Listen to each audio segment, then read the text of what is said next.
From translation, ISV International Standard Version. This 18th day of the year. Today we are reading passages Exodus 1 to 3. Exodus chapter 1, verses 1 to 22. These are the names of the sons of Israel who came to Egypt with Jacob, each with his household. Reuben, Simeon, Levi and Judah, Issachar, Zebulun and Benjamin, Dan, Naphtali, Gad and Asher. All the descendants of Jacob were 70 persons. Joseph was already in Egypt. Joseph died and all his brothers and all that generation. But the descendants of Israel were fruitful, increased greatly, multiplied and became exceedingly strong, so that the land was filled with them. Now a new king arose over Egypt who did not know Joseph. He said to his people, "Look, the people of Israel are more numerous and stronger than we. Come, let us deal shrewdly with them, or else they will multiply and in the event of war, join our enemies, fight against us and leave the country." So they put taskmasters over them to oppress them with forced labor. And they built for Pharaoh supply cities, Pithom and Ramses.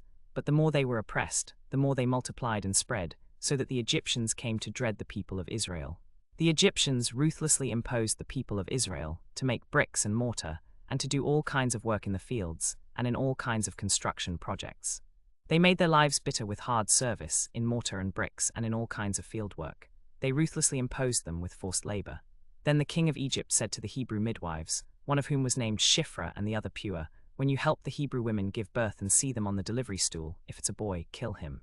But if it's a girl, let her live." But the midwives feared God, so they did not do as the king of Egypt commanded them, but let the boys live. Then the king of Egypt summoned the midwives and said to them, "Why have you done this, and let the boys live?"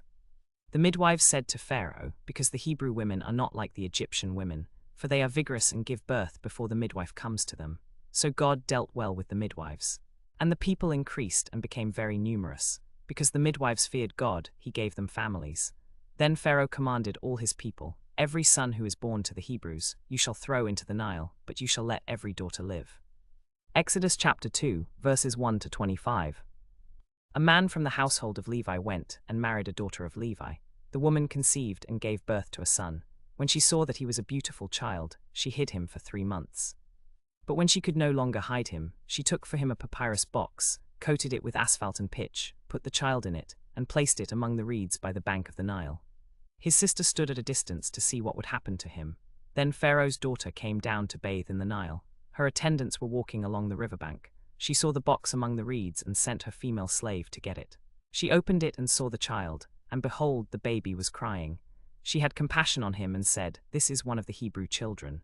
Then his sister said to Pharaoh's daughter, "Shall I go and call a Hebrew woman to nurse the child for you?" Pharaoh's daughter said to her, "Yes." So the girl went and called the child's mother. Pharaoh's daughter said to her, "Take this child and nurse him for me, and I will pay your wages." So the woman took the child and nursed him. When the child grew older, she brought him to Pharaoh's daughter, and he became her son. And she named him Moses, saying, "Because I drew him out of the water." In those days, when Moses had grown up, he went out to his brothers and looked at their burdens. He saw an Egyptian beating a Hebrew, one of his brothers. He looked this way and that way, and when he saw that there was no one, he struck down the Egyptian and hid him in the sand. The next day he went out and saw 2 Hebrews fighting. He said to the one who was in the wrong, "Why do you strike your fellow Hebrew?" He replied, "Who made you a ruler and judge over us? Do you intend to kill me as you killed the Egyptian?" Then Moses was afraid and said, "Surely this thing has become known." When Pharaoh heard of this, he sought to kill Moses. But Moses fled from Pharaoh and stayed in the land of Midian. He sat down by a well. Now the priest of Midian had 7 daughters, and they came and drew water and filled the troughs to water their father's flock. The shepherds came and drove them away, but Moses stood up and helped them and watered their flock. When they came to their father Reuel, he said, "How is it that you have come home so early today?" They said, "An Egyptian rescued us from the shepherds, and he even drew water for us and watered the flock." He said to his daughters, "Where is he? Why did you leave the man? Invite him to have something to eat." Moses was content to live with the man, and he gave Moses his daughter Zipporah in marriage. She gave birth to a son, and he named him Gershom, for he said, "I have become an alien in a foreign land." After a long time, the king of Egypt died. The people of Israel groaned because of their slavery and cried out for help. Their cry for rescue from slavery came up to God. God heard their groaning, and God remembered his covenant with Abraham, with Isaac, and with Jacob. God saw the people of Israel, and God took notice of them. Exodus chapter 3, verses 1 to 22. Now Moses was tending the flock of his father-in-law Jethro, the priest of Midian. He led the flock to the far side of the wilderness and came to Horeb, the mountain of God. There the angel of the Lord appeared to him in a flame of fire from within a bush. He looked, and behold, the bush was burning with fire, yet it was not being consumed. So Moses said, I must turn aside now and see this marvelous sight, why the bush is not being burned up. When the Lord saw that he had turned aside to see, God called to him from the midst of the bush, and said, Moses, Moses. And he said, Here I am. Then he said, Do not come near here. Take your sandals off your feet, for the place where you stand is holy ground. He said, I am the God of your father, the God of Abraham, the God of Isaac, and the God of Jacob. And Moses hid his face, for he was afraid to look at God. Then the Lord said, I have indeed seen the misery of my people in Egypt. I have heard them crying out because of their slave drivers, and I am concerned about their suffering. So I have come down to rescue them from the hand of the Egyptians, and to bring them up out of that land into a good and spacious land, a land flowing with milk and honey, to the place of the Canaanites, Hittites, Amorites, Perizzites, Hivites, and Jebusites. And now the cry of the people of Israel has come to me, and I have seen how the Egyptians oppress them. So now go, I am sending you to Pharaoh to bring my people, the Israelites, out of Egypt. But Moses said to God, Who am I that I should go to Pharaoh and bring the Israelites out of Egypt? He said, I will be with you. This will be the sign to you that it is I who have sent you. When you have brought the people out of Egypt, you will worship God on this mountain. Then Moses said to God, If I come to the people of Israel and say to them, The God of your fathers has sent me to you, and they ask me, What is his name? What should I say to them? God said to Moses, I am who I am. And he said, You are to say this to the people of Israel, I am has sent me to you. God also said to Moses, You are to say this to the people of Israel.